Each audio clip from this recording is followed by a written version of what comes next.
Now let's get up to date. We'll go to a call of the card from Ian Darke talking to Peter Bromley. Number 1 is Count Parlin, who at least has won at Epsom.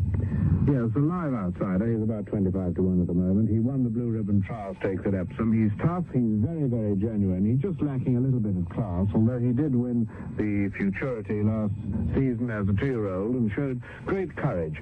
Courage, I think, is his hallmark, and he won't be giving in. So I think you must put him in the first 6. Trained by Bruce Hobbs, number 1, Count Parlin. And then we come to Father Rooney, representing Barry Hills, and ridden by a man very much in form, Steve Courtland.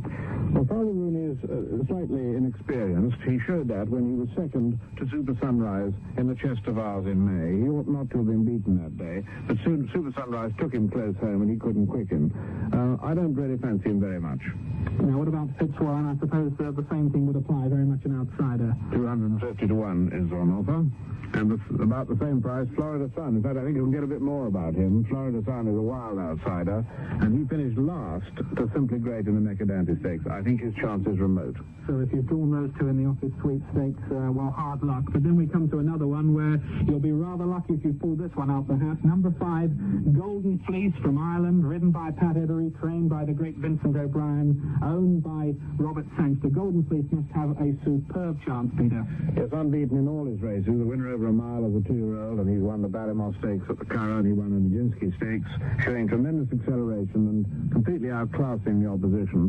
Because he's not sure what he beat, really. We may be overestimating him because of the caliber of the horse that he's beat. But Assert came out and won after he'd beaten him, so I think that form looks pretty good. He's by Nijinsky. He has impressed everyone who's seen him here at Epsom, and I think he has a favourite's chance, no doubt. Yes, Golden Fleece is the favourite at the moment. Just a question mark, though, as well, isn't there, about his temperament, Peter? Well, he was apparently difficult to load up in the horse box, which prevented him coming last year to take part in the Futurity. But he's here, and he's safe and well, so that is behind him. Well, then we come to number 6, and this is another of the leading fancies, Jalmood, who's owned by the Defence Minister of Dubai, Sheikh Mohammed, and ridden by a man who knows all about Derby wins, Willie Carson. Yes, and a very good winner of the Lingfield Derby trial, and he quickened up nicely to beat a non-stayer there, Mr. Fluorocarbon. Earlier he'd been beaten by Peacetime, but too much shouldn't be read into the literal form of that race, because Jalmood was very backward when he ran, and he can only improve after those 2 races. He has a real chance, and he must be in the first 3, I think. There we are, quite a recommendation for Jalmood. Then we come to Lobkowitz, that one representing that always optimistic trainer, Clive Britton. Yes, never afraid to take on the best. Lobkowitz will probably lead for the first mile, and then that's the last we'll probably hear of him. And then Norwich. Now, this one is trained by Guy Harwood, but I would have thought, Peter, that he won't like the ground being this firm. He could do with a few thunderstorms over there. I think he like a little bit of more give, and he's been a disappointing horse this year. Well, let's move on to Palace Gold. This one's second to Simply Great in the Mercadante Stakes at York. Yes, and the useful guide for judging the relative form of the horses that Simply Great has beaten. But, of course, Palace Gold is still a maiden, and maidens don't usually win the Derby. Well, then we come to Peacetime. I know you fancy this one a great deal, Peter. Ridden by Joe Mercer, looking for his first Derby win. I must say, I fancy Peacetime a great deal myself as well. What do you think? Yes, I liked him when he won the Guardian Classic trial. I thought he had the hallmark of a classic winner when he won that race. I was really in consternation after I heard that he was copying. But I was delighted to see him win the predominant stakes in Goodwood. So I think he's back on course. There must be a slight doubt. The break in his interruption in his training may have affected him, but judging by his win in the predominant stakes, he's back on course. Peacetime, probably my selection. I would have thought he might win as well. It just looked as if he was maybe a little workmanlike rather than classy, that win at Goodwood. But as you say, he was only 90% fit. Let's move on to the French colt Persepolis, and there's been an absolute flood of money for this one. Well, quite rightly so, because he won 2 important races in France, both written by Lester Piggott, the Prix Noir in April and the Prix Lupin in May. Prix Lupin, a very hard race to win. By Calamoon, a very tough horse with a touch of class and a turn of foot. I don't think you can keep him out of the first 4.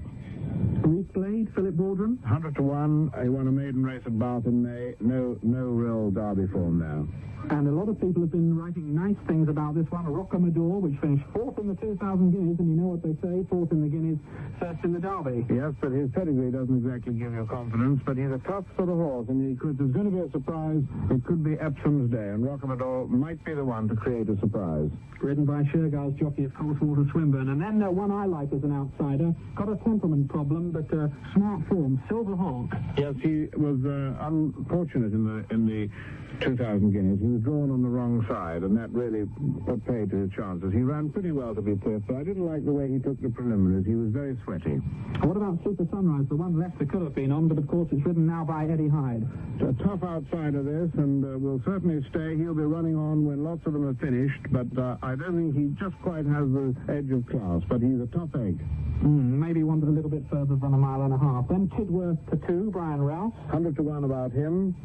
Touching Wood, the next one down is 33 to 1. I quite like him. He could be a useful outsider. He ran peacetime close, getting quite a bit of weight down at Goodwood, and is clearly improving. So he could have improved sufficiently to close that gap. And wherever peacetime is going to finish, well, Touching Wood won't be that far behind. And last of the 18 runners is Wong Choi, who I seem to remember running very, very well in the Craven Stakes a few markets. That's right. He was right up behind Silverhawk, only a length and a half behind him, and he seems to run in all the big races and run extremely well. But there again, he just seems to lack that little bit of acceleration where it matters. That was Peter Bromley talking with Ian Darke, doing the call of the card for you. The 203rd Derby, worth £150,000, was won in fine style by the favourite Golden Fleece, ridden by Pat Edery. 2 furlongs out, the colt began his run, described by Peter Bromley. Golden Fleece is coming with a steady run on the outside. 2 furlongs out, Norwich it is from peacetime, Touching Wood, and Golden Fleece comes smoothly through to take up the running.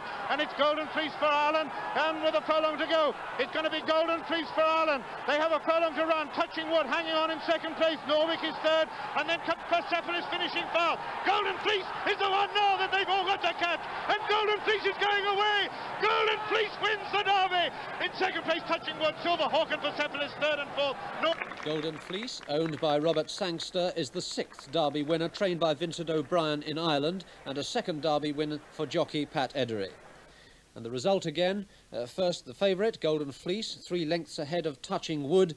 The 3rd, Silver Hawk, just edged out Persepolis. That's all from me.